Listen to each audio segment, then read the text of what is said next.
안녕하십니까. 저는 아르바 네트워크스 코리아 기술팀에 있는 홍진표 부장이라고 합니다. 만나 뵙게 돼서 반갑습니다. 저희 아르바 네트워크스가 아르바 모빌리티 세미나라고 하는 이름으로 이 자리에서 세미나를 한 지도 벌써 3번째입니다. 올해로 3번째고요. 매해마다 아르바 모빌리티 세미나라고 하는 이름 하에 각각 매해 맞는 콘텐츠로 제목을 주제를 잡아가지고 진행을 해왔습니다. 올해 2015년 아르바 모빌리티 세미나의 키워드라고 한다면 여러분들이 가운데 보시는 현수막에 있는 단어처럼 실제 올해의 키워드는 보안입니다. 실제 우리가 기업 업무 환경에서 이 사람은 이 하나의 디바이스를 사용하고 이 하나의 디바이스에 어떤 IP 어드레스를 가지고 있고, 즉 이 IP 어드레스는 이 사람이다라고 하는 회사에서 부여해진 이 디바이스를 3년이든 5년이든 감가상각 끝날 때까지 사용을 해왔던 것이 이제 하나의 사용자가 굉장히 많은 디바이스를 사용하게 되고 이 모든 디바이스들이 네트워크에 들어오게 되다 보니까 이 하나의 디바이스나 하나의 IP 어드레스가 어떤 특정한 사람이랑 매핑되기가 굉장히 어려워졌어요. 그리고 회사의 업무 프로세스나 업무 환경들이 다 모바일 쪽으로 업무 프로세스가 이동하고 확대됨에 따라서 실제 모바일 디바이스 내에 회사의 업무 프로세스나 데이터가 많이 들어갈 수밖에 없게 됐죠. 그래서 기존에 생각하지 않았었던 여러 가지 다 많은 보안 위협들이나 혹은 보안의 걱정거리들이 생겨왔기 때문에 오늘 세미나를 통해서 저희 아르바 네트워크스는 이러한 보안 걱정거리들에 대해서 어떻게 준비하고 있는지, 어떤 솔루션으로 준비하고 있는지 오후 세션에서 이어서 말씀드릴 겁니다. 그리고 저와 함께한 50분의 세션 동안에는 그런 저희 아르바에서 준비하고 있는 솔루션, 클리어 패스와 같은 솔루션이 왜 필요하게 되는지 그런 배경에 대해서 부담 없이 같이 한번 공유해보는 자리를 가져보고자 합니다. 그래서 저는 다음과 같은 순서로 말씀을 좀 드리려고 하고요. 모바일 디바이스가 각각의 시대별로 어떻게 변화되어 온 추이가 있었고, 또 출생 연도에 따른 세대별로 어떤 성향을 좀 가진 부분이 있느냐. 그 다음으로는 젠 모바일, 오스틴 세션에서 나왔지만 모바일 세대를 뜻합니다. 모바일 제너레이션, 저희는 젠 모바일이라고 이제 부르고 있죠. 이러한 젠 모바일과 기업 환경, 모바일 세대들이 주를 이루는 지금의 환경에서 기업의 내외부 환경에는 어떤 것들이 있는지를 한번 보겠습니다. 그리고 난 다음에 기업 내의 IT, 특히 보안적인 부분에서 현재 어떤 상태로 운영하고 있고, 혹은 전체가 문제가 되지 않더라도 조금 바꿔볼 수 있을 만한 부분들은 어떤 것이고, 조금의 문제가 되는 부분은 어떤 것인지를 살펴볼 거고요. 전체적으로 다루는 것들을 한 번에 다 바꿀 수는 없지만 적어도 몇 가지 부분에 대해서는 우리가 좀 다른 시각에서 살펴보자라는 차원에서 보안에 대한 고정관념 변화의 작은 시작이라는 챕터를 통해서 전체 시나리오로 가져가고자 합니다. 첫 번째 부분입니다. 세대별 변화, 시대별 변화 및 세대별 성향 부분을 이제 한번 보려고 하는데요. 2000년도에 들어서면서 보면 사실 2000년 초반에는 레거시 와이파이 환경에서 특수 목적을 가진 디바이스들, 뭐 PDA나 여러 가지 뭐라고 할까요? 상품을 등록하고 뭐 창고에 관리하고 이런 PDA부터 이런 특수 목적 디바이스들을 주로 사용을 해왔고, 그 다음에 센트리노의 무선랜 랜카드가 내장되면서부터 이런 랩탑 기준으로 많이 사용이 되어 왔습니다. 2010년도 부분에 보면 우리가 2010년도에 들어선 다음부터는 BIOD라는 단어를 너무나 많이 지겹도록 들어왔죠. 사실상 스마트폰이나 태블릿 PC가 계속적으로 만들어 왔었던 시점이기도 하고요. 이때만 하더라도 사실상 우리가 이 스마트폰과 태블릿을 가지고 뭘 할 수 있지? 뭘 할 수 있을까? 라는 생각을 많이 하게 됐습니다. 사실 그 다음에 보면 2014년도 시점에서 이제 보면 모바일을 통해서 굉장히 많은 것들, 거의 기존의 데스크탑이나 노트 PC로 하고 있었던 모든 일들을 다 할 수 있게 됐어요. 그 이유는 굉장히 많은 어플리케이션, 즉 업무 생산성이나 효율성을 높일 수 있는 많은 어플리케이션이 이미 모바일 디바이스로 들어갔다는 얘기입니다. 실제 2014년도 말에 보면 구글 플레이나 애플 앱스토어에도 보면 각각 100만 개 이상의 앱이 이미 등록이 되어버렸어요. 디자인이든 도큐먼트 작업이든 어떤 생산성 관련된 것이든 굉장히 많이 들어갔죠. 그래서 많은 모바일로 모든 일들을 할 수 있는 시대가 된 겁니다. 2015년 서서히 시작되고 있지만 올 와이어리스 환경으로 오피스를 꾸미고 있는 사례들이 생겨나고 있습니다. 2016년도 그리고 그 이후에 지나서 요즘에 이제 많이 얘기되고 있는 부분들이죠. IoT. 우리가 불과 몇 년 전까지만 하더라도 좀 나아간 미래에 있을 법한 일이라는 얘기로 BIOD라는 단어를 굉장히 많이 들었습니다. 불과 몇 년 만에 현실이 돼버렸죠. IoT도 몇 년 걸리지 않는 상황에서 우리 주변에 이제 많이 들어오게 될 겁니다. 이런 IoT 환경에서 많이 들어오는 많은 디바이스들이 네트워크에 유입되면서 이제 업무 환경이나 회사의 비즈니스나 제품 형태들이 달라지게 되겠죠. 그러면 이제 모바일 디바이스를 가지고 이런 식으로 변화해 왔는데 과연 세대별 성향이 어떤 부분이 있는지 간단히 한번 살펴보도록 하겠습니다. 왜냐하면 모바일 디바이스를 주로 사용하는 세대들이 이미 기업체의 주요 구성원이 되어버렸거든요. 그래서 하나의 문화를 만들어가고 하나의 업무 환경을 만들어가고 있기 때문에 이 세대별로 한번 화면을 살펴보면 노년부터 베이비 부머부터 현재 Z세대까지 쭉 출생연도 기준으로 한번 살펴봤습니다. 지금 X세대와 Y세대 분들께서 많이 자리하고 계시겠죠. 지금 보면 실제 X세대부터 첫 번째 PC가 생산된 시점입니다. 그리고 그 오른쪽에 Y세대 쪽을 보면 실제 그 모바일이나 이런 기술을 접할 때 주변 환경에서 소셜미디어라고 하는 단어들이 굉장히 많이 나오게 됐죠. 그리고 이 Y세대 같은 경우라면 추구하는 바가 예전에는 뭐 고용보장, 내 집 마련 이런 쪽이었다면 굉장히 자유로움과 유연성을 추구하는 성향이 있고요. 그 다음에 보면은 사실 X세대가 예전에 아날로그부터 지금 현재 태블릿, 웨어러블까지 이렇게 오면서 아날로그 세대에서 디지털로 유입됐다고 하면 실제 이 Y세대부터는 실제 디지털화된 세상에서 태생한 사람들이죠. 그래서 실제 보시면 주요 사용하는 대표 제품으로 Y세대부터는 실제 핸드헬드 디바이스를 사용하게 되어 있습니다. Z세대에 보면 실제 모바일 디바이스가 굉장히 활성화되어 있는 시점이고 지금 보면 이 Z세대 1995년도 이후에 출생하신 분들이 이제 조금씩 경제활동 그 인구로 유입되고 있어요. 현재는 파트타임 잡이나 인턴십으로 시작하고 있지만 몇 년 거치지 않아서 회사 내 주요 구성원이 될 겁니다. 그런 사람들은 이러한 성향을 다들 가지고 있다는 거죠. IT에 굉장히 익숙하고 IT 자체에 대한 의존성이 굉장히 높습니다. 어떻게 보면 기존에는 IT 부서에서 임직원들한테 IT를 어떻게 활용하세요? 업무 프로세스를 어떻게 활용하세요? 가이드를 해줬다고 하면 이제 새로 유입되는 이 젠 모바일 세대 입장에서는 회사에 어떤 업무 프로세스를 만들어주세요? 이런 인프라를 만들어주세요? 아마 니즈를 요구하는 성향이 더 커질 겁니다. 그러면 이 모바일 제너레이션, 모바일 세대의 이 성향을 나타내는 큰 키워드는 뭐라고 할 수가 있을까요? 바로 공유와 개방이라고 할 수 있습니다. 앞서 오스틴 세션에서도 말씀이 있었지만 공유하는 부분에 있어서 개인의 아이디어나 개인의 기기나 개인의 생각이나 뭐 여러 가지 경험들 크고 작은 여러 가지 경험들, 지식들 다 공유하려는 성향이 굉장히 강해요. 그리고 새로운 기술들이나 이런 것들을 받아들임에 있어서의 개방성도 굉장히 크죠. 그래서 다음에 보시면 거의 모든 정보들을 다 공유하고 쉽게 공유하고 바깥 세상에 내놓는 성향이 굉장히 강합니다.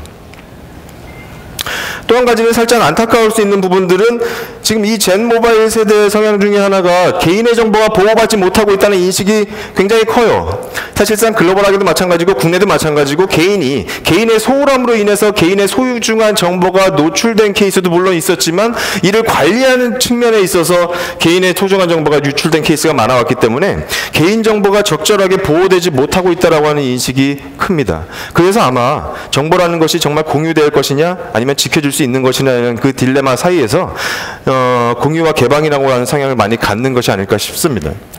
앞서 말씀드린 것처럼 주요 구성원으로 이미 자리매김하고 있고요. 따라서 이러한 공유를 정보보안 측면에서의 리스크라고 보는 것보다 어떤 업무를 함에 있어서 협업이라는 차원에서 이해하는 성향이 굉장히 큽니다. 그래서 앞서 오스틴 세션에서 저희가 보면 글로벌하게 23개국에서 11,500명에 해당되는 사용자한테 설문조사를 받았고요. 국내 사용자에 대해서는 500명에 해당되는 분한테 설문조사를 받았습니다. 그래서 국내에 해당되는 수치 위주로 좀 말씀을 드리려고 하고요. 그럼 통계적인 수치로 봤을 때 이 젠모바일 성향의 사람들은 지금 확인해 보니까 63%에 해당되는 사람들이 1년 내 모바일 디바이스를 재구매하겠다는 거죠. 그만큼 구매 주기가 굉장히 빠르다는 겁니다. 이것을 만약에 업무망으로 가지고 들어왔을 때 업무 네트워크로 수용을 해온 회사 입장에서라면 굉장히 빠른 주기로 이 디바이스들을 관리해야 되는 문제점에 들어가게 되겠죠. 그 다음에 어디에서 하나 일할 수 있는 환경이 되겠죠. 회사 다음으로 일할 수 있는 집에서 항상 이메일 체크 들어올 수 있고 회사의 많은 데이터들은 안전하게 어떤 클라우드 사이트에 보관될 수도 있고 따라서 내 자료가 회사에 있어서 일을 못하겠습니다라고 할 수 있는 상황은 이미 지나버렸죠. 한 가지 안타까운 또 다른 통계 중에 한 가지입니다. IT 부서 혹은 뭐 보안 부서에 대한 신뢰도를 답한 부분인데 국내 500분의 답변자분들은 54%에 해당되는 분들께서 신뢰를 한다라고 말씀해 주셨어요. 글로벌하게 보면 83%입니다. 글로벌이라고 하면 23개국이에요. 특히 근데 한국에서 상당한 갭으로 나와 있죠. 이렇게 열심히 하고 있고 서포트하고 있는데. 그래서 이유는 뭐가 될지 이것을 이해해보는 것은 올해 풀어야 될 숙제긴 하지만 사실 앞에서도 잠깐 말씀드린 것처럼 이제 이 제모바일 세대가 굉장히 능동적인 사용자들이 됐거든요. 정말 이 사람들한테 설득하기 위해서 납득할 수 있는 IT 정책이나 보안 정책 그런 인프라를 만들어 놓고 있는가, 그들을 설득시킬 수 있는가, 이런 부분에서도 영향이 있지 않을까 싶습니다. 그리고 기업의 49%는 모바일 디바이스를 업무용 사용에 아직까지는 금지하고 있다는 겁니다.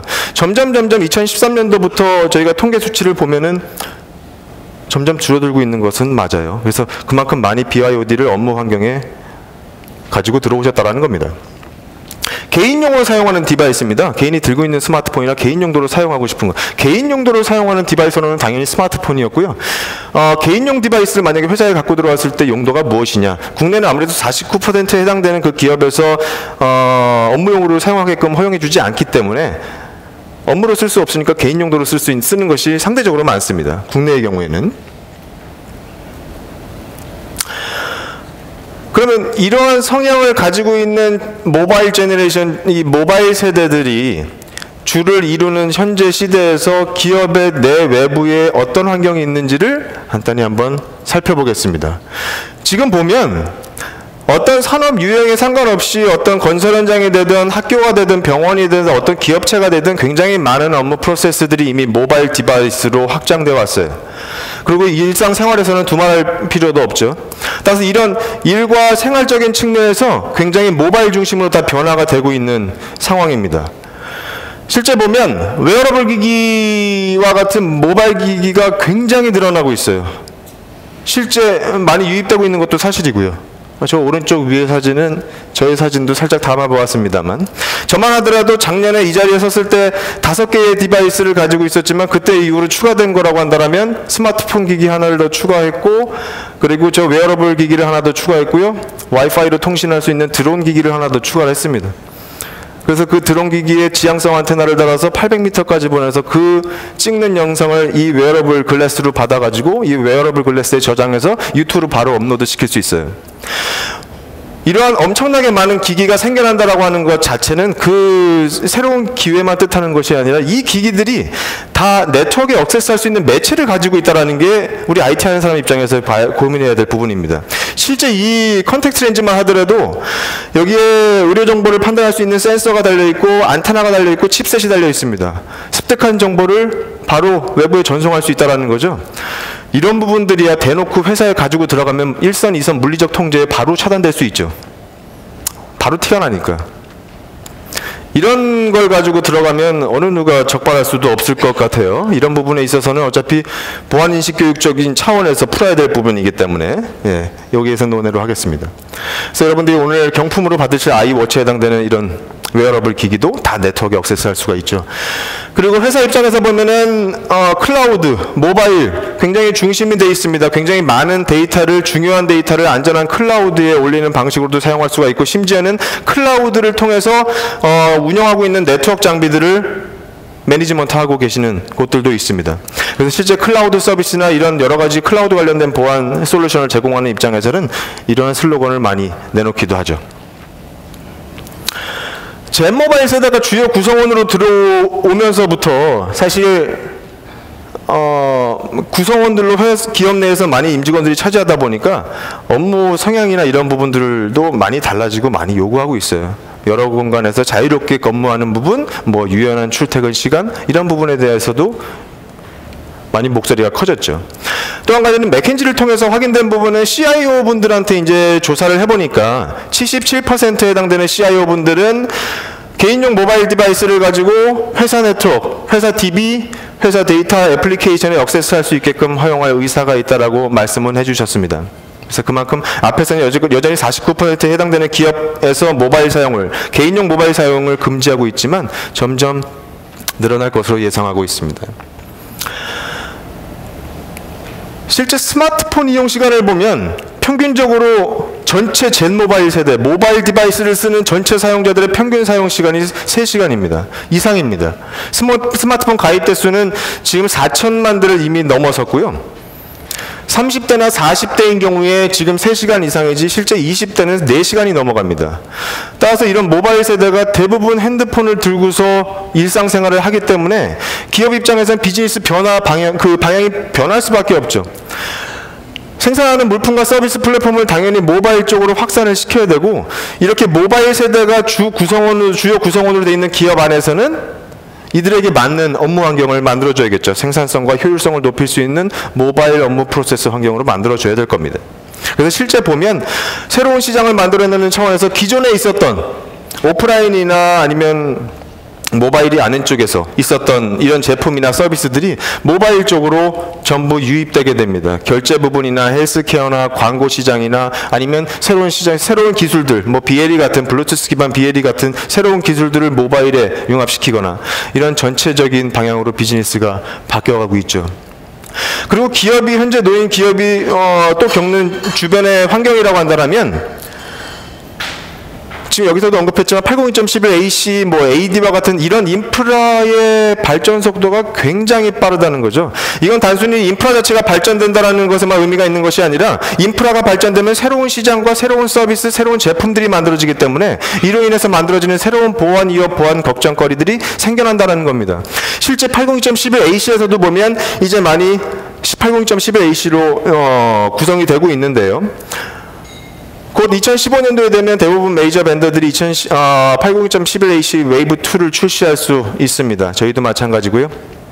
가장 큰 차이는 항상 하나의 단말이 하나의 AP와 통신을 해야 되는, 모든 단말이 쉐어하고 있었던 상황을 이제 안테나를 여러 개 가진 AP가 동시에 여러 사용자에게 서비스하는 멀티 유저 마이모를 지원하는 게 웨이브 2이기 때문에 더 높은 속도로 이제 사용할 수 있는 인프라가 만들어질 겁니다. 간단히 이 부분에 있어서 웨이브 2에 대한 마일스톤을 한번 살펴보면, 실제 지금 우리가 사용하고 있는 802.11ac로도 엄청난 트래픽을 수용할 수 있는 인프라입니다. 지금부터도 지금 가지고 있는 802.11ac AP에도 이더넷 포트를 여러 개 달아서 이거를 하나로 묶어서 업링크를 확대시키는 기능까지 다양하게 가지고 있죠. 웨이브 2가 들어오게 되면 수용해야 될 트래픽은 더 커집니다. 일반적으로 지금 모바일 디바이스 같은 경우도 웨이브 2를 지원해야 되기 때문에 시험적으로 내년부터는 몇몇 제품들이 나올 것으로 예상이 되고 있고, 2017년도, 18년도가 되면 실제 많은 디바이스들이 AD 그 웨이브 2를 지원하지 않을까 예상은 하고 있습니다. 근데 여전히 문제는 이 많은 트래픽을 수용할 실제 이 인프라 AP의 업링크 부분이 되겠죠. 그래서 2014년도부터 시작했지만 MBase-T라고 하는 MBase-T 얼라이언스를 기준으로 MBase-T라고 하는 새로운 액세스의 그 표준이 제정되고 있습니다. 기존의 1기가 포트가 아니라 2.5G, 5G를 기존에 가지고 있는 카테고리 5, 카테고리 6 케이블을 그대로 사용하면서 액세스 속도를 높일 수 있는 표준이죠. 그래서 약 2017년도가 되면은 표준화되지 않을까 예상을 하고 있습니다. 그래서 많은 액세스 디바이스들이 유선 장비든 AP든 실제 업링크를 확장해야 될 필요가 분명히 있습니다.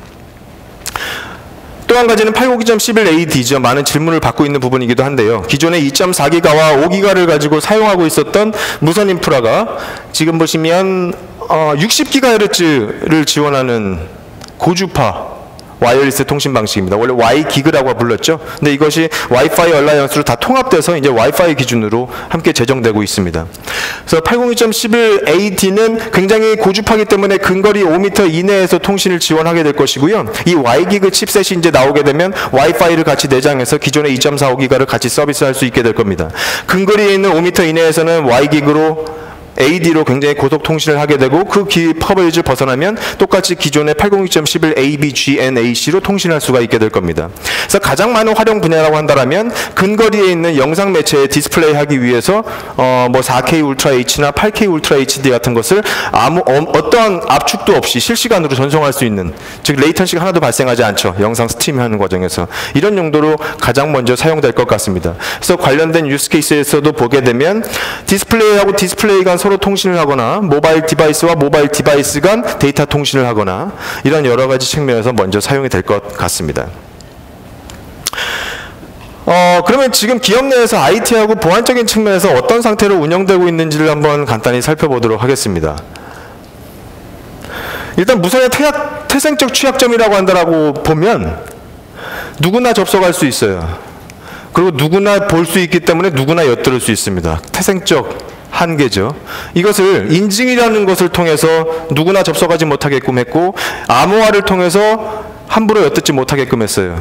이렇게 강력한 암호화와 인증 방식을 구현한다면 감히 이것은 유선 네트워크보다 훨씬 더 안전하다고 얘기할 수 있겠죠. 단지 우리가 물리적 통제 부분이 있어서는 훨씬 유선 네트워크에 접근하는 부분에 있어서 물리적 통제가 강하기 때문에 그런 부분은 있지만 기술적인 측면에서 본다라면 반드시 이 두 가지를 같이 구비해서 사용한다라면 안전할 수 있다라고 말씀드릴 수 있겠습니다. 하지만 이 두 가지도 실제 구현하지 않고 사용되는 환경들이 있기 때문에 그런 부분들이 고민을 해야겠죠.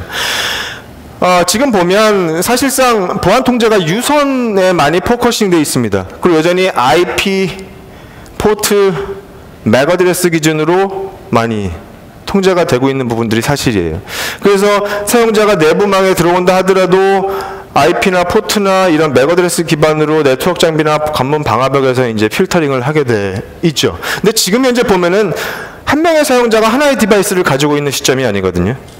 따라서 어떤 사람이 어떤 IP를 가지고 있다, 이 IP는 누구다 이렇게 매핑시킬 수 있는 한계가 이제 지났습니다. 그래서 이 부분에 있어서는 IP만 가지고 관리하기는 굉장히 어려운 시대가 됐죠. 유선과 무선과 VPN 여러 가지 사내 망으로 접속할 수 있는, 들어올 수 있는 경로가 있습니다.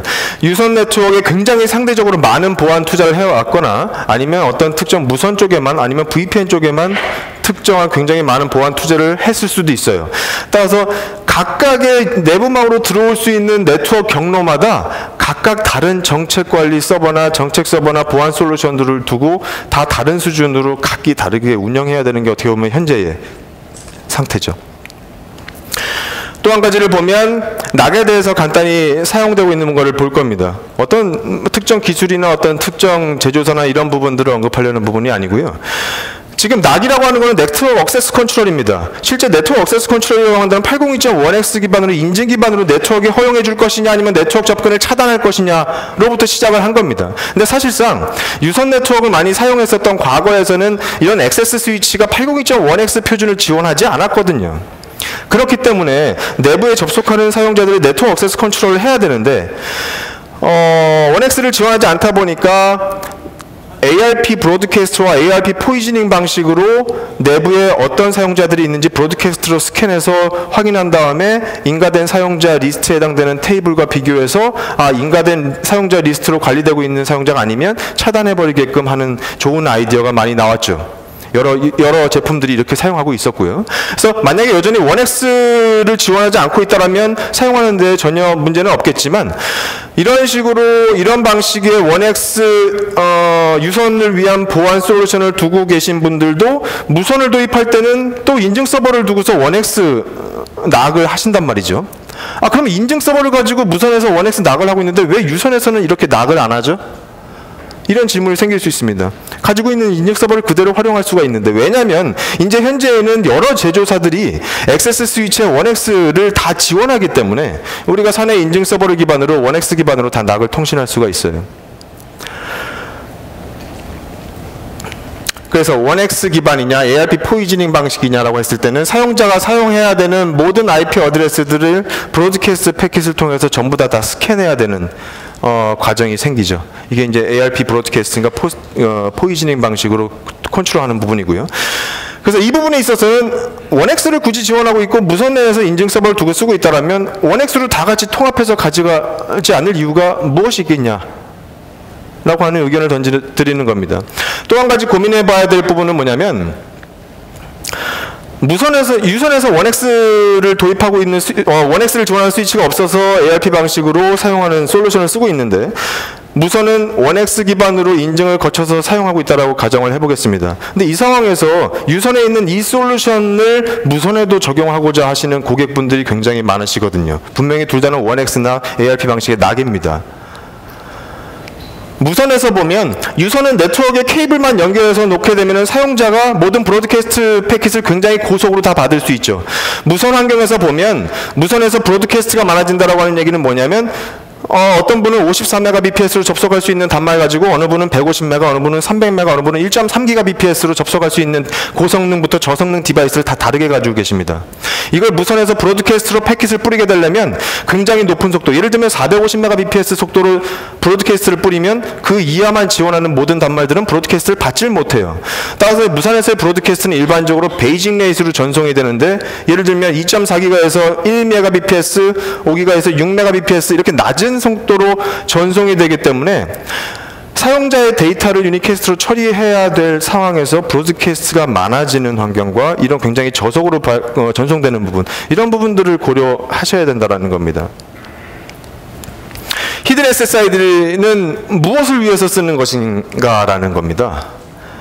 히든 SSID 자체를 쓰는 것 자체가 문제됐다는 것이 아니라, 어떻게 보면 한국 내에서 IT 정책이나 보안 정책 부분이 굉장히 유별나게, 어떻게 보면 굉장히 보수적, 폐쇄적으로 변화 속도가 느리다라고 하는 하나의 단적인 예인데요. 예전 2000년대 초반에 이제 암호화를 적용하는 것도 일반적이지 않을 때, 오픈 모드가 일반적일 때 최소한 오픈 모드 SSID에 누구나 붙을 수 있으니까 그것을 막기 위해서, 조금 줄이고자 하기 위해서 이제 히든 SSID를 많이 써왔던 정책들을 보안 정책에 많이 올려두었습니다만, 아직도 우리가 어떤 사내 보안 정책이나 규격을 보면 히든 SSID에 대해서 사내에서 써야 된다고 규정되는 부분들이 굉장히 많아요. 무엇을 위해서 과연 할까 좀 고민이 저는 되는데요. 예를 들면 회사 근처에 어떠한 회사 이름도 없고 완전히 폐쇄된 벙커라고 한다면 전혀 외부에 노출된 SSID 이름조차 노출되면 안 된다라고 한다면 그렇겠지만, 적어도 그런 환경이랑은 우리 많이 떨어져 있거든요. SSID를 가림으로 인해서 우리가 좀 손해봐야 되는 가용성 부분을 오히려 더 챙겨봐야 되는 부분이 아닌가. 왜냐하면 히든 SSID는 더 이상 보안적인 요소로 역할을 할 수 있는 부분이 아닙니다. 굉장히 쉽게 어느 누구나 히든 SSID가 뭔지, 숨겨진 SSID가 뭔지 알아낼 수 있기 때문에 더 이상 우리한테 심각한 위협이 아니라는 거죠. 네트워크 접근 매체에 따른 각기 다른 통제, 아까 말씀드렸지만 유선과 무선과 VPN 뭐 그 이상 굉장히 많은 유입 경로가 있습니다. 근데 보면 똑같은 저라는 사용자가 네트워크를 무선으로도 붙고 유선으로도 붙고 혹은 리모트 오피스에 가서 VPN으로도 만약에 붙는다라고 했을 때 다 각기 다른 보안 통제를 거치게 되고 각기 다른 보안 액세스 컨트롤을 거치게 된다라는 거죠. 왜냐하면 각각의 네트워크 접근 매체마다 다 보안 솔루션들이 다 따로 있고 따로 관리되기 때문입니다. 실제 보면 유선에서는 실제 인증을 아직 사용하지 않는 환경이 훨씬 더 많이 있고요. 뭐 VPN에서는 퍼블릭망을 통해서 들어오니까 인증서 기반으로 복합 인증을 수행하고 있는 쪽도 굉장히 많고 다 상이하게 운영되고 있습니다.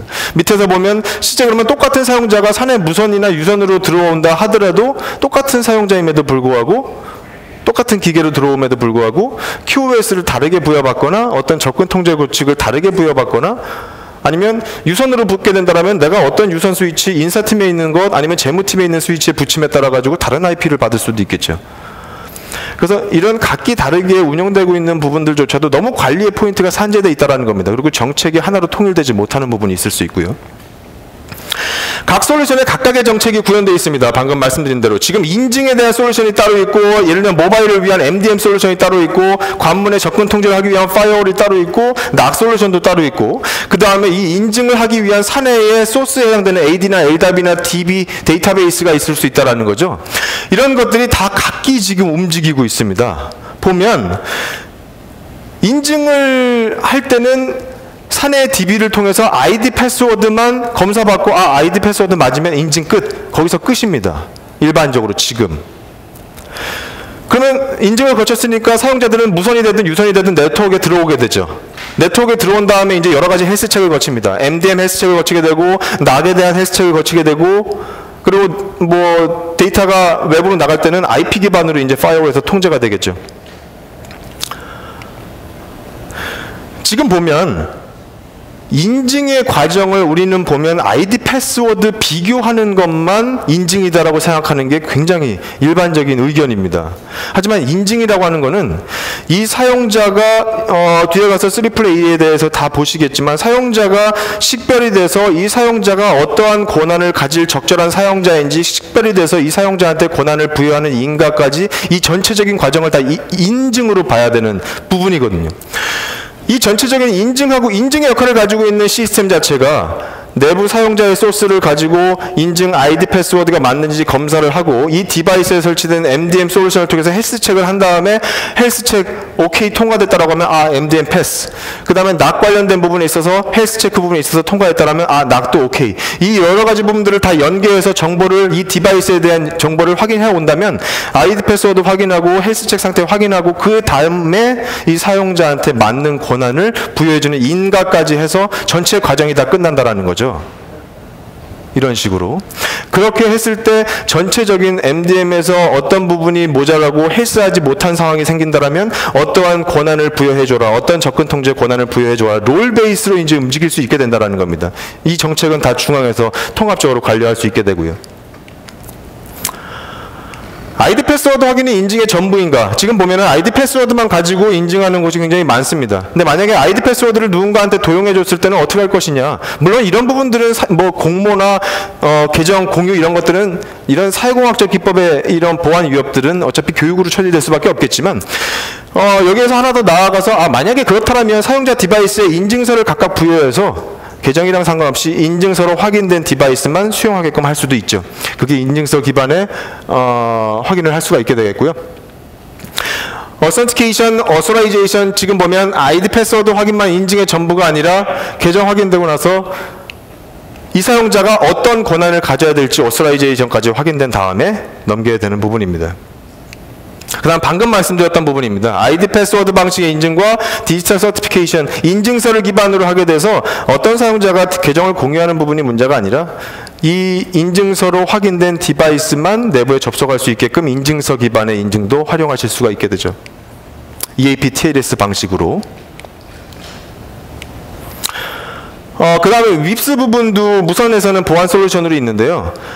무선에서 윕스가 보안 솔루션의 전부인가? 라고 한다면 전혀 아니죠. 앞서서 우리가 지금 얘기해오고 있는 이 모든 것들이 보안 통제의 대상이 되겠죠. 단지 이제 윕스에서 한 가지 우리가 하나 보고 넘어가고자 하는 것들은 일단 윕스로 뭘 할 것이냐라고 하는 내부적인 정의가 서 있어야겠죠. 윕스는 가장 기본적인 것이 회사에 있는 정보를 가진 모바일 디바이스가 사내막이 아닌 외부에 붙어서 사내 로깅을 다 우회해서 정보가 유출되는 케이스가 하나 있을 것이고, 사내 네트워크 유선망에다가 공유기를 붙여가지고 사외 비인가 사용자가 내부망으로 침투하는 두 가지 경우가 어떻게 보면 가장 기본적으로 중요하게 통제해야 될 대상입니다. 또 한 가지 보면 비인가 단말이 인가 AP 접속 차단이 얘기되는 상황이 있어요. 비인가 사용자가 내부의 인가 AP에 붙지 말게 하라는 겁니다. 이거는 당연한 부분이죠. 이 기능 자체가 특화 기능이라는 것이 아니라 비인가 사용자가 인가된 AP에 들어와야 된다라고 하는 이 요구사항은 인증 과정에서 우리가 강한 인증으로 확인돼야 될 부분입니다. 특화 기능이 아니라. 윕스를 보면 인증 서버가 있고 사용자가 있고 중앙에서 인증을 중개해주는 어센티케이터로서 컨트롤러나 유선 스위치들이 있죠. 지금 보면 비인가 단말이 인가 AP 접속으로 접속하는 것이 이제 차단하는 것은 인증 과정을 통해서 이 사용자가 인가된 사용자인지를 확인해야 돼요. 인가자라고 하는 것은 사실 누구인지 식별돼서 적절한 권한을 부여받은 자거든요. 그럼 인증 과정에서는 당연히 들어올 수밖에 없지만 지금 무선 내에서도 인프라를 보면 하나의 이 어센티케이터 역할을 하는 컨트롤러 안에 윕스가 같이 되어 있는 것도 있고 아니면 무선 내 서비스를 하지 않지만 윕스만 별도로 되어 있는 것도 있습니다. 각기 굉장히 좋은 기능들을 다 가지고 있고요. 근데 이 부분들이라고 한다면 어센티케이터와 통합된 윕스의 경우에는 인증 과정에서 비인가 사용자를 털어내죠. 하지만 이 인증에 개입할 수 없는 무선 서비스를 제공하지 않은 윕스 단독이라고 한다면 인증 과정에 개입할 수가 없기 때문에 어떠한 인가자에 해당되는 별도의 데이터 리스트를 가지고 있어야겠죠. 그것을 기반으로 여기에 없는 사용자 맥이 만약에 인가된 AP에 인가를 다 거치고 붙었다 하더라도 DOS라고 하는 브로드캐스트 이 매니지먼트 프레임을 통해서 차단하게 되는 상황이 생기는 거죠. 이건 어떻게 보면 사용자 인증에 개입하냐 아니면 개입하지 않느냐의 차원에서 이런 선택을 할 수 있는 것뿐이지 사실 이게 어떠한 특화된 기능인 것처럼 생각하고 계시는 고객분들도 계시기 때문에 이 부분을 간단히 한번 살짝 봤습니다. 그래서 앞에서도 지금 여러 가지를 봤지만 이런 부분들이 어떻게 보면 뒤에서도 중요하게 다룰 것이지만 외부 글로벌한 많은 컨설팅 회사나 통계 회사에서 얘기하는 부분은 회사 안에서 모바일 디바이스 기준으로 이 업무 프로세스가 성공적으로 정착이 되려면 가장 중요한 것 중에 하나가 적절한 IT 정책과 보안 정책이라고 얘기하고 있습니다. 그래서 그만큼 지금 새로운 니즈가 들어오게 되면 비즈니스 사이클이 계속 돌게 되는데 새로운 니즈에 따라서 새로운 제품과 서비스를 만들어내요. 그러면 비즈니스 방향이 바뀌는 거에 따라서 IT와 시큐리티도 그거에 다른 새로운 방향과 전략과 통제 수단들이 나와야 되거든요.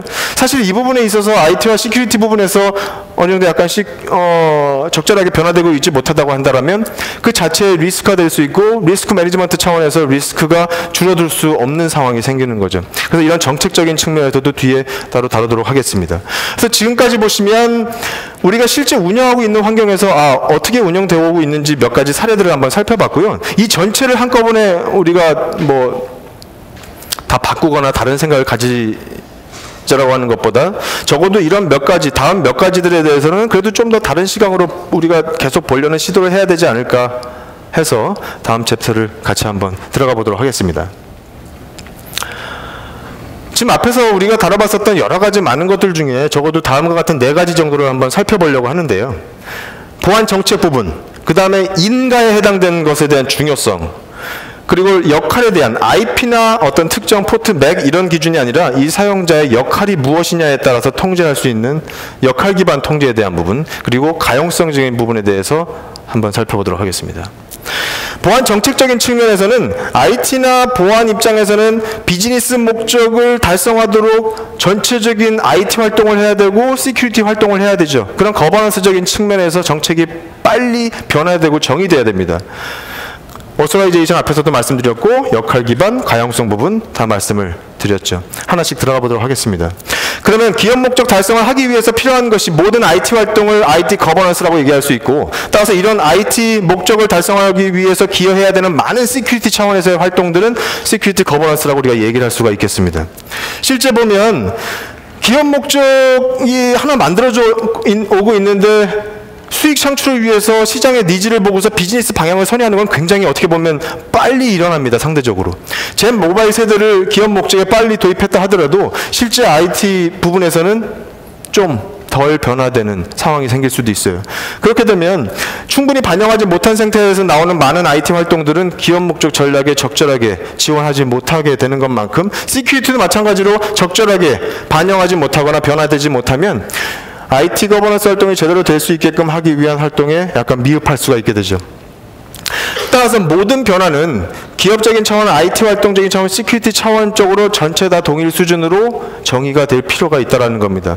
이것이 저도 보안부서에서 정책을 수정하고 개선하고 해왔지만 사실 어려운 부분이 이거를 강하게 추진해야 되는 탑다운 방식이 필요한 부분이거든요. 왜냐하면 이 모든 것들은 리스크 매니지먼트 차원인데 회사에서 변화된 비즈니스가 변화됨에 따라서 새로운 리스크가 생기게 되고 이 리스크를 줄일 것이냐 아니면 이 리스크를 무시할 것이냐를 이제 판단해야 되고 리스크를 줄여야 될 보안 위협이라고 한다면 얼마만큼 수준으로 어떤 통제를 적용해서 얼마만큼 낮출 것인지를 결정을 해줘야 되기 때문에 강하게 탑다운 방식으로 추진돼야 될 부분이라는 것이죠. 모바일 중심의 비즈니스가 개편되는 이 회사가 변화되고 있고요. 따라서 모빌리티 업무 환경을 이제 제공을 해야 되는데 실제 보면 이 젠 모바일 세대들을 통해서 발생될 수 있는 많은 보안 위협들이 증가하고 있는데 리스크 매니지먼트 차원에서 그러면 우리가 기존에 갖고 있었던 유선이든 무선의 보안 통제 솔루션들이 새로운 이런 보안 위협들을 커버할 수 있는지를 비교를 해봐야겠죠. 리스크 매니지먼트의 가장 첫 번째 해당되는 부분들.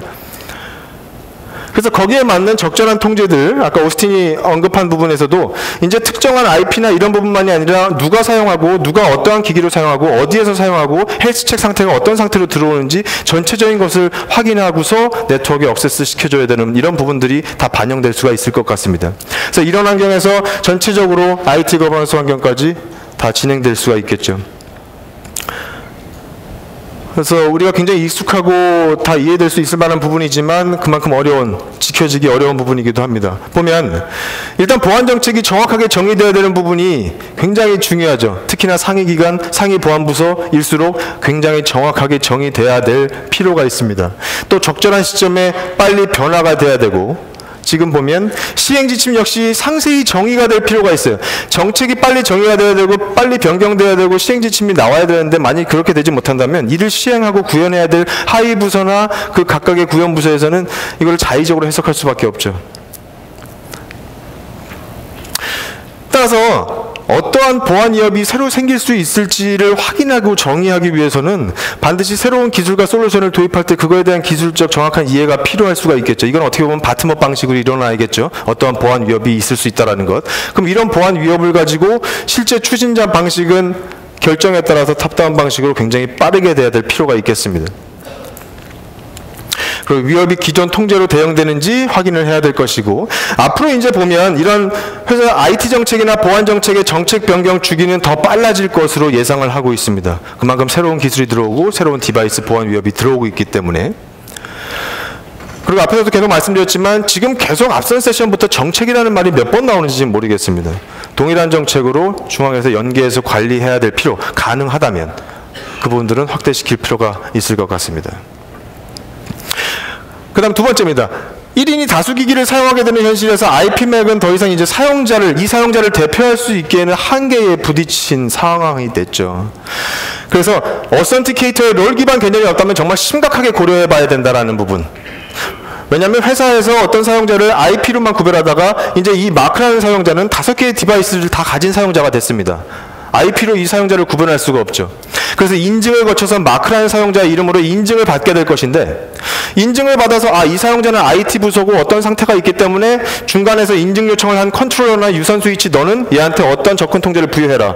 이런 롤 기반으로 응답을 내려줄 수 있는 레디우스 표준은 이미 오래전부터 만들어져 있거든요. 인증 서버는 이미 그런 기능을 할 수 있고. 하지만 이걸 받아들이는, 인증의 결과를 받아들이는 어센티케이터 입장에서 컨트롤러와 유선 스위치에 이런 롤 기능 개념이 없다라고 한다면 사실상 이제 심각하게 고민해 보아야 될 상황이라고 봅니다. 모바일이 보편화된 상황에서는요. 따라서 지금 보면 이러한 여러 가지들을 사용자 롤 기반으로 볼 수 있고, 이러한 인증한 결과를 앞선에 있는 IPS나 파이어월 쪽으로 계정 정보를 전달해 줄 수가 있습니다. 그러면 이제 더 이상 그 앞서 있는 많은 방화벽들도 이제 이러한 롤 기능 기반의 방화벽 기능들이 많이 출시가 되고 있어요. 파이어월이나 포티넷이나 체크포인트 여러 가지 굉장히 많이 있죠. 이쪽으로 사용자 계정 정보와 IP 정보들을 보내주면 이제 이러한 방화벽들에서도 정책을 만들 때 IP가 아니라 계정으로 다 정책을 만들어 놓을 수가 있게 되는 겁니다. 그 다음에 인증 과정에서 인가를 고려하지 않는 것이 어떻게 보면 현 시점에 굉장히 큰 문제점 중에, 굉장히 큰 아쉬움 중에 한 가지거든요. 아이디 패스워드만 비교하고 끝나는 이 인증의 과정, 우리가 인증이라고 하는 이 단어라는 것의 범위를 아이디 패스워드 확인까지만 생각하고 계신 분들이 많기 때문에 사실 인가라는 개념으로 이제 확대할 필요가 있다는 겁니다. 또한 다른 보안 솔루션과 연계될수록 더욱 강력해질 수밖에 없죠. 왜냐하면 개별 관리해야 될 거를 사용자를 네트워크에 붙여주기 전에 가능한 많은 보안 솔루션의 상태를 확인해서 이 사용자의 네트워크에 접근시켜 줄 것이냐, 아니면 시켜주더라도 제한되게 할 것이냐를 이미 인증 인가 과정에서 할 수 있으니까요. 그래서 인증 서버를 어떻게 보면 이제 과소평가를 하지 말아야 되죠. 인증 서버가 여러분들 우리가 여태까지 사용해 왔던 것 그 이상으로 많은 기능을 가지고 있고 표준에 이미 많이 정의가 되어 있습니다. 그래서 인증을 기반으로 많은 보안 솔루션과 연계해서 상태 정보를 다 확인한 다음에 그 다음에 인증 과정을 끝내면 그때서야 비로소 사용자 디바이스는 네트워크에 유입될 수 있는 거니까요. 모든 검사가 다 끝난 시점에 인증이 마무리되는 겁니다. 그래서 한 가지 예를 보면 지금 똑같은 제이슨이라고 하는 아이디를 가진 사용자가 PC를 가지고 접근을 했습니다. 회사에서 인증서를 깔아주고 사용한 그 윈도우즈 PC가 아니라 그냥 개인 윈도우즈 PC를 가지고 제이슨이라고 하는 아이디로 접속했어요. 인증 서버는 당연히 이 사용자의 소스를 보기 위해서 회사 DB에 있는 DB를 보든 ADLW를 보든 확인하겠죠. 제이슨을 보니까 IT 부서네. 계정 맞네. 패스워드 맞네. 오케이, 확인. 그 다음에 보니까 이 사용자는 지금 현재 인증서 기반으로 인증할 인증서가 아무것도 없습니다. 또한 이 사용자의 지금 낙 상태, 헬스 상태를 보니까 헬스 상태가 좋지 않아요. 헬스한 상태가 아닙니다. 그러면 이 사용자 사용자는 똑같이 아이디 패스워드 확인이 거쳤지만 이 여러 가지를 확인하는 인가 과정에서 어떠한 권한을 줘야 되는지가 결정된 겁니다. 그래서 이 사용자한테는 인증서를 다운로드 받고 이 디바이스를 등록할 수 있는 페이지로 보내주거나 아니면 낙 헬스 체크를 다시 할 수 있는 페이지로 보내주거나 이 역할만 하는 권한을 줘야겠죠. 이 권한을 컨트롤러나 스위치에 주게 되면 여기에서 이제 이 접근 통제를 해야 됩니다. 더 이상 이런 모든 사용자들이 관문까지 다 들어와서 여기서 방화벽에서 IP 기반으로 차단되기에는 이미 너무 한계가 돼버렸죠.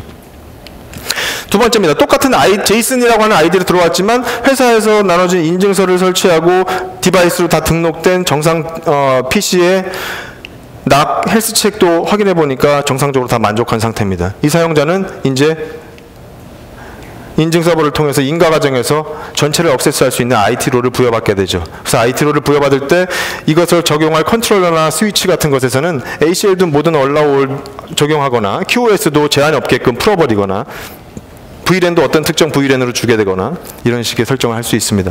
똑같은 제이슨이라는 내용으로 모바일로 접속을 했을 때 MDM 만족을 하느냐, 어떤 디바이스 타입이 무엇이냐 이런 여러 가지 정보에 따라서 인터넷을 액세스하게끔 해줄 권한을 컨트롤러에 내려주거나 아니면 모바일 디바이스 똑같은 제이슨이나 아이디를 사용하는 모바일 디바이스라고 하지만 MDM 상태를 보니까 현재 탈옥이 되거나 또한 헬스체크 조건에 만족하지 못한 부분이 있거나 이런 것들이 확인되면 인가 과정에서 실제 격리하는 롤을 주거나 이런 부분들을 다 할 수 있게 된 거죠. 그래서 인증이라고 하는 것이 이 전체적인 인가 과정 끝까지 다 진행되어야 한다는 걸로 좀 확대해서 봐주시면 좋겠습니다.